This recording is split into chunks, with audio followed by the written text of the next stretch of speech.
दोस्तों, मैं फराज मलिक। कल शाम मैंने आपको अफगानिस्तान की एक मस्जिद की खबर दी थी कि अफगानिस्तान के कुंदुज इलाके में एक मस्जिद में बम धमाका हुआ जिसमें तकरीबन 50 लोगों की मौत हो गई। कल शाम तक 50 लोगों की मौत की खबर थी और इस हमले की जिम्मेदारी भी कल शाम तक किसी ने नहीं ली थी। लेकिन अब खबर ये आ रही है कि तकरीबन 100 से ज्यादा लोगों की मौत इस बम धमाके में हो चुकी है और इस हमले की जिम्मेदारी ISIS ने ली है।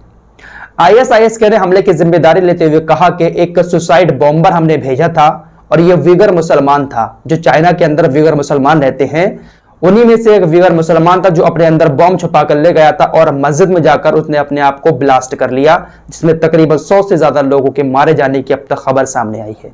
जो तस्वीरें हमले के बाद सामने आई वो मैं आपको यहां पर नहीं दिखा सकता। बहुत खतरनाक तस्वीरें हैं। पूरी मस्जिद में खून ही खून नजर आ रहा है, लाशें ही लाशें नजर आ रही हैं, लोग कंधों पर लाशें ले लेकर भाग रहे हैं। बड़ा खौफनाक मंजर अचानक से उस मस्जिद के अंदर देखने को मिला। अब आप सोचते होंगे कि इस तरीके से एक मुसलमान ने मस्जिद के अंदर जाकर धमाका क्यों किया।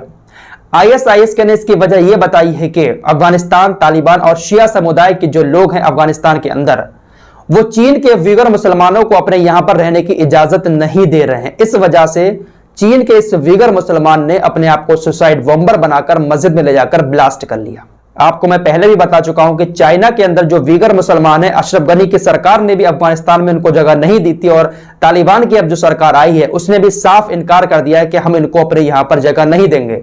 तो शायद अब ISIS ने इन लोगों का सहारा लेकर हमले कराना शुरू कर दिए और इन लोगों को बहकाना शुरू कर दिया है कि देखिए ये लोग आपको अपने देश के अंदर जगह नहीं दे रहे हैं तो आप इनके यहां पर जाकर हमला कर दो। तो कुछ इसी तरीके से इस वीगर मुसलमान को बहकाया और सुसाइड बॉम्बर बनाकर मस्जिद के अंदर भेज दिया। तो कहां के ये मुसलमान है जो इस तरीके से एक मुसलमान को बहकाकर मस्जिद में भेजते हैं और बॉम्ब ब्लास्ट करवाते हैं। अब यहां पर मैं थोड़ा सा वीगर मुसलमानों की भी बात कर लेता हूं। चाइना के अंदर वीगर मुसलमान रहते हैं और उनके ऊपर जुल्म भी बहुत ज्यादा होता है।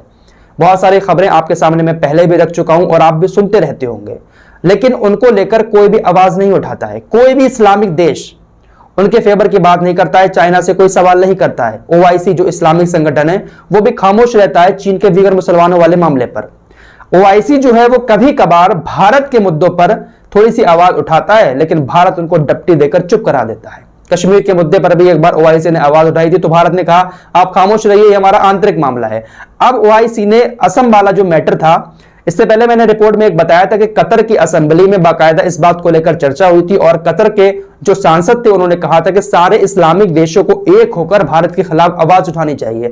तो पूरा OIC संगठन जो है वो अब भारत के इस मैटर पर खिलाफ हो गया है कि जिस तरीके से भारत के अंदर अल्पसंख्यक जो मुसलमान है कथित तौर पर उनके घरों को छीन लिया गया, इस पूरे मामले पर OIC भारत के खिलाफ आ गया है।